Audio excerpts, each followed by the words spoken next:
본문 3절 말씀에도 세상 끝이라는 단어를 쓰고 있습니다. 역사의 종말을 가리키는 말이에요. 마태가 이처럼 세상 끝이라는 단어를 통해서 복음서 기자들과 다르게 이 단어를 유독 사용하고 있는 이유는 그가 얼마나 예수님의 재림에 대한 문제를 숙고하고 있었는지를 보여줍니다. 즉 마태의 관심은 예루살렘의 멸망이 아니라 예수님이 오심에 따른 징조에 있다는 것을 보여줍니다. 그래서 오늘 본문의 30절까지 기록된 내용이 인자가 오실, 예수님이 다시 오실 징조에 관한 내용을 나열한 거예요. 그러니까 성전의 멸망보다 더 중요한 게, 더 비중이 있는 게 바로 예수님이 다시 오실 것에 대한 징조입니다. 근데 그 징조가 한 7가지 정도로 쭉 나열되어 있는데, 첫 번째가 많은 사람이 내 이름으로 와서 내가 그리스도다 라고 하면서 속일 것이다. 두 번째는 여기저기 전쟁이 일어나는 소문이 들릴 것이다. 그리고 세 번째가 기근과 지진이 일어날 것이다. 네 번째가 사람들이 너희를 환난에 넘겨줄 것이다. 심지어 너희를 죽일 거다. 그런데 너희가 내 이름 때문에 고난받을 거다. 다섯 번째가 거짓 예언자들이 일어나서 많은 사람을 미혹할 것이다. 그리고 여섯 번째가 불법이 성해서 사랑이 식을 거다. 그리고 일곱 번째가 하늘나라의 복음이 온 세상에 전파돼서 모든 민족에게 증언될 것이다. 이런 내용을 쭉 펼치고 있어요. 이 7가지를 3개로 요약을 하면 이렇습니다. 첫 번째는 재림 이전에 세상은 많은 미혹과 내란과 전쟁 그리고 혁명 같은 게 있을 거다. 두 번째는 서로 미워하고 사랑이 식을 거다. 그리고 세 번째는 교회가 순환을 당할 거다. 그래서 결과적으로 이런 사건들과 박해로 많은 일들이 배교할 것이다 라는 내용이에요. 그래서 마태는 구체적으로 이런 일을 당할 교회가 어떻게 해야 되는지를 전합니다. 그 내용이 본문 12절과 13절 말씀이에요. 불법이 성함으로 많은 사람의 사랑이 식어지리라. 그러나 끝까지 견디는 자는 구원을 얻으리라. 마태는 고난과 순환과 같은 징조의 사건에 너희들 믿음 포기하지 말고 견뎌라. 그런 얘기하는 거예요. 구체적으로 여기서 불법은 일반적으로 하나님의 계율을 범하는 것이 아니라 예수님의 말씀대로 행하지 않는 것을 말합니다. 그래서 많은 사람의 사랑이 식어지리라 라고 하는 것은 예수님의 말씀의 계명이 중심이 사랑인데 지금 예수님의 계명을 지키지 않으니까 사랑이 식어질 수밖에 없다는 걸 얘기하는 거예요.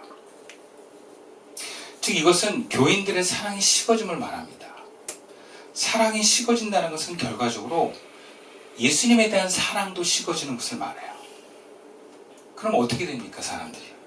예수님을 사랑하지 않으면 어떻게 돼요? 교회를 포기하는 거예요. 그리고 믿음도 포기합니다. 그래서 모든 환난과 유혹, 핍박에는 속에서 마태는 교회가 이 성도들의 낙오됨이 없이 끝까지 믿음을 지키기를 말씀하는 거예요. 실제로 마태복음이 쓰여지고 읽혀졌던 시기에 그런 일들이 많이 일어났던 것 같아요. 사람들이 교회를 많이 떠난 거예요. 그럼 교회는 어떻게 해야 되겠습니까? 교회는 사랑이 식어지는 일을 막아야 한다는 거예요. 교회가 위기를 겪는 모든 문제의 시작은 이 사랑이 식어지는 데 있다는 것을 말합니다. 예를 들어서 여러분 구체적으로 사랑이 뭘로 표현됩니까? 밥으로 표현됩니다. 여러분 교회에서 사랑이 식으면 교회밥에 문제가 생겨요. 정말이에요. 예. 교회 밥이 막 퀄리티가 떨어지고 그냥 교회 권사님들이 퍼줬던 교회밥의 사랑이 없어집니다. 그리고 구체적으로 이 바울 서신을 보면 초대교회도 밥 문제가 결국 가볍지 않은 문제였어요. 밥은 사랑입니다. 마태복음을 읽는 초대교인들은 이미 예루살렘 성전이 무너졌음을 알고 있습니다. 성전이 무너졌을 때 예루살렘을 중심으로 그곳에 거했던 유대인들 중에 12만 명이 로마로 끌려갔습니다. 그리고 콜로세움이라고 하는 그 경기장을 짓는데 동원됐다 그래요. 그거 다 짓고 다 죽였다 그래요. 그러면 로마에는 바리새인들 외에는 지도자가 없었어요. 아니, 유대에는. 그러면 민족이 어떤 정체성을 형성할 수 없고, 유대라는 나라는 바리새인들을 중심으로 한 회당 중심으로서만 그 정체성을 이어가고 있을 때였어요. 그런데 이 뿔 터져서 회당 중심으로 이어졌을 땐 그 회당 안에는 처음엔 기독교인들도 같이 있었습니다. 근데 유대인들이 이 기독교인을 거부하고 회당에서 쫓아내기 시작한 거예요. 그리고 유대인들은 자신들이 살아남기 위해서 길드와 같은 상업 조직으로 그들이 똘똘 뭉쳐 있었는데 기독교인이면 다 쫓아낸 거예요. 그러면 유대인인데 기독교인한 이유만으로 직업을 잃어버린 사람들이 많았습니다. 밥을 굶는 일들이 있었어요. 근데 교회에 왔는데 같이 밥을 먹는 것이 그 당시 교회 모임이었는데 밥을 안 주는 거예요. 오기 전에 먼저 먹어버려요. 그러니까 실질적으로 바울이 그것에 대해서 지적하는 내용이 나와요. 그리고 교인들이 경제적인 어려움을 당했는데 모른 척합니다. 그것이 사랑이 식어진 모습이라는 거예요.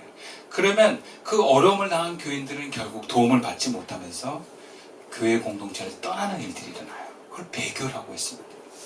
그러니까 배교를 하고 싶어서 하는 게 아니라 살려고 배교를 하는 일들이 일어나는 거예요. 그런 현실에서 마태가 강조하는 것입니다. 끝까지 믿음을 지키고 견디는 사람은 구원을 얻을 것이다. 다만 끝까지 믿음을 견디는 것은 개인에만 국한된 문제가 아니라 교회에도 그 책임이 있다는 거예요. 교회가 그 신앙을 지킬 수 있도록 도와주는 역할을 하지 않는다면 그 개인이 감내하기엔 너무 힘든 거라는 거예요. 그리고 교회가 도와주는 개인이 자기가 만족할 만큼 충분히 도움이 못 될 수도 있어요. 그럴 땐 개인이 견뎌야 돼요. 근데 개인이 조금이라도 난 손해보지 않겠다 해서 교회를 떠나는 일도 있는 거예요. 그러니까 끝까지 견디는 것은 그리스도인인 개인의 문제이기도 했고 교회의 문제이기도 했던 것입니다. 그리고 마태는 이렇게 얘기해요. 끝까지 믿음을 지키고 견디는 사람은 구원을 얻을 것이다. 여러분, 우리는 여기서 굉장히 혼란스러운 느낌이 듭니다. 아니, 이미 구원을 얻어서 예수를 믿고 있는 사람에게 신앙을 끝까지 지키는 것이 구원을 얻는다라고 한다면 이미 그 구원이라고 하는 것을 믿고 이 공동체 안에 있는 사람은 아직 구원이 이루어진 것이 아닌가. 이것은 여러 가지 의미가 있어요. 해석이 다를 수 있어요. 우리가 어렸을 때부터 교회 다니는 사람들은 구원이라는 것을 굉장히 쉽게 생각을 했습니다. 예수 믿으면 구원받는다. 그러면 내가 예수님을 나의 구주로 믿고 아멘하고 교회 나오면 다 구원받은 걸로 알고 있어요. 그런데 이 본문에 나오는 마태복음 안에서의 성도들을 보면 구원이 그렇게 예수 믿고 아멘해서 교회 나온 것만으로 끝이 아니라는 거예요. 뭔가 믿음의 시련과 유혹에서 그것을 견뎌내고 포기하지 않고 계속해서 주님 안에 있기를 열망할 때 결국 그 사람에게 구원이 완성된다는 걸 얘기합니다. 그렇다면 우리가 구원에 대해서 그냥 예수 믿으면 나는 천국 백성이다라고 생각하는 그 구원만을 가지고 있는 신앙이 아니라 내가 그런 천국 백성임을 인정받을 수 있는 그리스도인을 할지라도 여전히 우리는 신앙을 지키면서 주님 안에 있기를 열망해야 되는 줄로 믿습니다.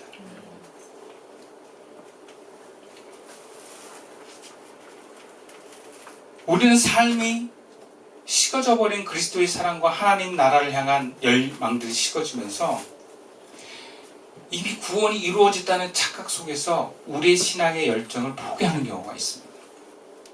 하나님 안에서 믿음을 따라 사는 것을 우리가 너무 가볍게 여기는 경우를 많이 봐요. 이 시기가 언제 제일 위기냐면 청년에서 결혼하는 장년에 넘어갈 때 가장 큰 위기들이 와요. 청년부에서는 청년부라고 하는 집단의 영성이 신앙을 붙들어줍니다. 그러다가 결혼을 해서 교회를 나가면 붙들어주는 교회가 많지 않습니다. 다 각자 도생을 해야 돼요. 근데 그 가운데 교회가 시험에 들거나 무너져서 뭔가 교회의 도움을 받지 못한다면 그 신앙은 지켜나가는 것이 굉장히 힘이 듭니다. 스스로가. 그래서 많은 사람들이 30대, 40대를 거쳐가는 동안 이 신앙이 쭉 가지 못하고 다 떨어져 버립니다. 근데 어렸을 때부터 다닌 교회에 대한 어떤 몸에 밴 그건 있어서 주일날 교회는 갔다 오면 마음이 좀 편안해요. 근데 그것이 정말 하나님 안에서 믿음을 지키는 삶과는 달라요. 그래서 주일날 교회에서 예배는 드리지만 월요일부터 토요일까지 일상에 살면서는 주님과 상관없는 삶을 살 때가 많아요. 근데 신앙은 그런 것이 아닙니다. 우리가 구원을 이뤄가는 믿음의 삶은 그런 게 아니에요. 구원을 완성해가는 믿음의 삶은 어제도 오늘도 내일도 주님 안에 있어야 되는 줄 믿습니다. 여러분, 그래야만 신앙은 지켜지는 거예요. 오늘날의 현상이 아니라 초대교회는 얼마나 많은 핍박과 어려움과 미혹이 있었는지 몰라요.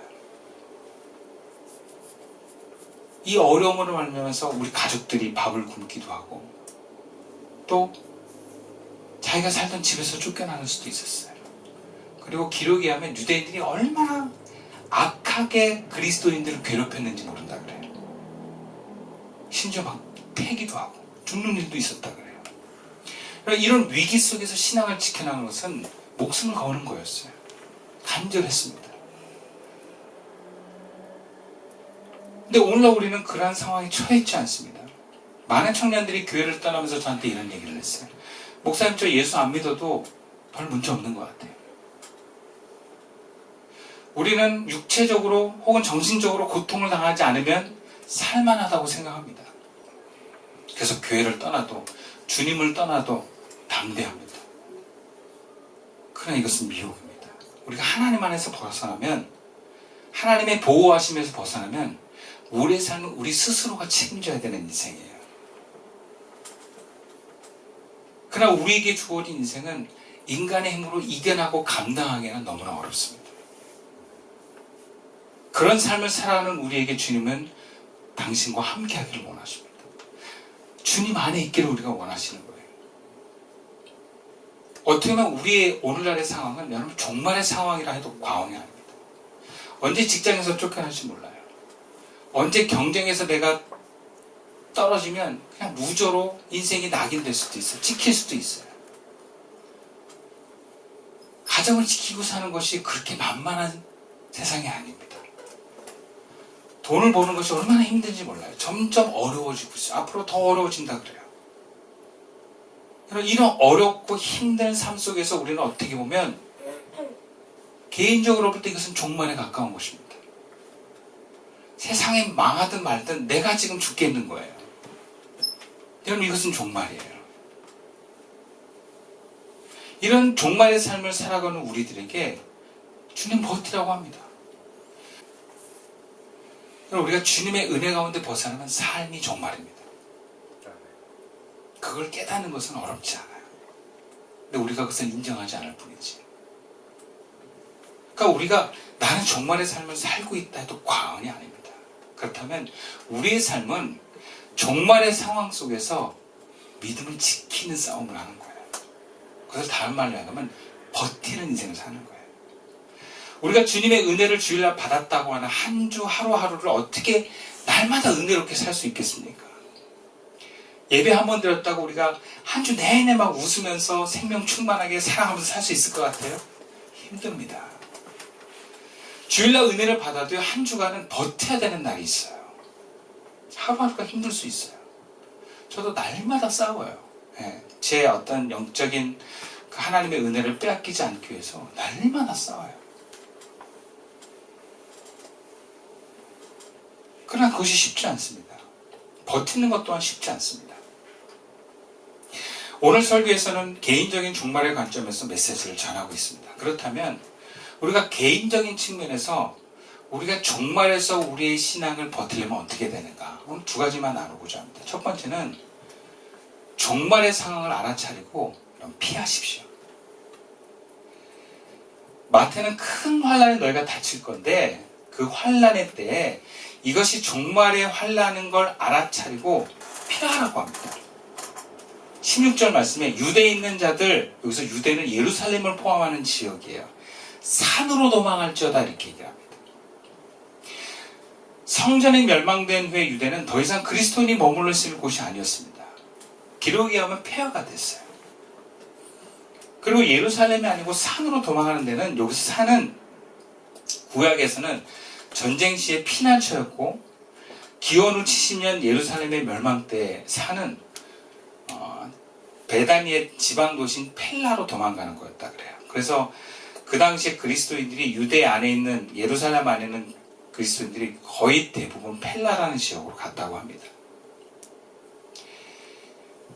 그러니까 여기서 산은 하나님의 임재가 떠난 자리에서 피하는 곳이에요. 그러니까 너희들 거기서 괜히 버티지 마라 그런 거예요. 그래서 산으로 피하라는 것이 어떤 분쟁난 교회에서 떠나라는 의미일 수도 있겠지만, 일상에서 산은 주님을 인도하는 곳으로 피해라. 마치 소돔과 고모라가 멸망할 때 그 롯을 인도했던, 천사가 이끌었던 그곳으로 가는 곳이에요. 그리고 그곳엔 반드시 주님이 계시는 곳입니다. 그러니까 우리가 종말의 어떤 상황에서 막 소용돌이를 치는 그곳에서 나와서 주님을 독대할 수 있는 그곳을 피하라는 거예요. 여러분, 그것이 우리가 버틸 수 있는 힘입니다. 그러니까 완전한 어떤 은혜로 무장되는 건 아니지만, 그래도 그 순간만큼은 견딜 만한 힘을 얻어요. 그러니까 그러면서 여러분 버텨나가는 거예요. 야곱도 형 에서를 속이고 나서 형이 죽이려 할 때는 광야로 피했습니다. 엘리야 선지자도 바알과의 제사장, 아사라 제사장과 싸워서 다 그들을 이기고 죽였는데 변화는 하나도 안 되고 이세벨이 자기를 죽이려 하니까 피했어요, 광야로. 그 광야로 피한 걸 하나님 뭐라고 하지 않습니다. 오히려 그곳에서 엘리야에게 하나님이 위로를 주시고 새 힘을 주세요. 그러니까 다시 일어나서 사역을 감당합니다. 여러분, 우리가 종말의 상황을 우리가 경험하면 주님의 인도를 따라 피하셔서 주님을 만나십시오. 그러면 주님의 능력과 사랑이 넘쳐납니다. 회복이 됩니다. 그리고 피함에 있어서 중요한 건 그 자리에 주님이 계시다는 것을 경험하고 그분과 교제하는 것이에요. 아니면 그분이 나에게 주는 뭔가 사랑의 어떤 도구들을 내가 누리는 것입니다. 그러면서 여러분 힘을 얻는 거예요. 그래서 거기서 좀 벗어나서 주님이 위로하시고 사랑하시는 것을 이렇게 충분히 누리는 거. 이런 그것이 우리 일상에 아주 소소하지만 그 작은 소소함이 주님의 사랑의 통로가 됩니다. 여러분, 그것을 누리세요. 그것이 여러분을 보호하는 것이고 여러분을 사랑하는 것입니다. 그래서 여러분 놓치지 마세요. 여러분, 주님이 여러분들에게 막 싸우라고만 하지 않아요. 견뎌내라. 이 견뎌내고 버티는 건 참고 그 자리에만 있으라는 얘기가 아니에요. 견뎌내고 버티는 건 그 자리에 계신 하나님을 내가 다시 목도하고 오는 거예요. 아내랑 불편하고 막 싸움이 있으면 잠시 나갔다가 오세요. 회사에서 너무 힘든 일이 있으면 잠시 어디 가서 커피 한 잔 마시고 오세요. 하나님 여러분들을 그렇게 위로하십니다. 아멘. 우리의 삶이 종말이라는 건 하나님도 아십니다. 두 번째로 우리가 잘 버티려면요, 주님께서 이렇게 말씀하십니다. 본문 14절 말씀이에요.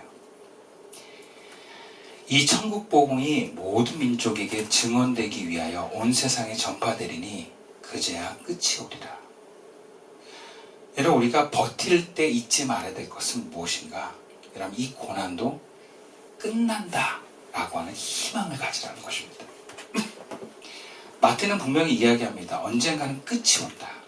끝이 온다. 반드시 주님은 다시 오신다. 주님은 복음이 온 세상에 전파되기 위해서 다시 오심을 단지 지체하고 계실 뿐이라는 것입니다. 그러니까 마태는 초대교회 주님이 반드시 오신다라고 희망을 전하고 있는 거예요. 여러분, 희망은 오늘의 고난을 견딜 힘을 줍니다. 물론 오늘 젊은 사람들은 그런 쓸데없는 희망은 우리에게 고문입니다. 그래서 희망 고문이라고 얘기하는데, 여러분, 하나님의 말씀은 쓸데없는 이야기가 아닙니다. 허상이 아니에요. 반드시 우리에게 주시는 희망이십니다. 그래서 개인의 종말도요, 개인의 종말도 내가 변화되어 새롭게 될 하나님 나라를 경험하기 위한 과정으로 보는 것입니다. 그래서 우리의 고난은 반드시 끝이 있어요. 예. 걱정하지 마세요. 끝날 날이 옵니다. 아무리 내 삶이 지금 너무 괴롭고 종말적인 그런 삶이어도 그것을 통해서 하나님은 더욱더 나를 새롭게 하시고 뭔가 내 환경까지도 바꿔줄 좋은 날이 올 줄로 믿습니다. 희망을 가지세요. 그것이 오늘 우리를 버티게 합니다. 주님은 내 마음속에 오시기도 하지만 완전한 재림이 올 때까지 내 삶에 주님의 임재가 이루어질 날을 우리가 소망해야 되는 것입니다. 그리고 희망을 갖는 것은 그렇게 오늘 주님이 나를 버티게 해주실 용기를 얻는 또한 통로가 됩니다. 여러분들 모두에게 하나님이 꿈꾸고 계획하신 아름다운 모습이 있는 줄로 믿습니다. 여러분, 하나님이 주신 것은 하나님이 이루십니다. 우린 그것을 믿고 버티는 겁니다. 그것이 바로 희망입니다. 그것을 통해서 주님은 바로 우리에게 힘과 용기를 주는 것입니다. 말씀을 마칠게요. 여러분, 우리의 신앙생활에서 중요한 건 우리의 내면입니다. 어떻게 보면 우리의 삶은 늘 종말이에요. 근데 견디면 구원의 완성을 이룬다고 합니다. 때론 힘들어서 피해야 되고 주님이 주시는 곳에서 주님의 도움을 받아야 됩니다. 그리고 미혹된 소리가 있을 때는 늘 분별해야 됩니다. 순간순간 우리는 그런 미혹의 상황 속에서 넘어지지 않고 주님의 손을 붙들고 나아가는 그런 절대절명의 위기에 놓여 있는지도 모릅니다.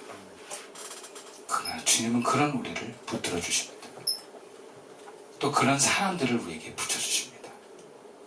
서로 도와주고 그 공동체에 함께 사랑하면서 견뎌나갑시다. 그리고 희망을 가집시다. 계시를 주신 주님께서 이루어 가실 것입니다. 기도드리겠습니다.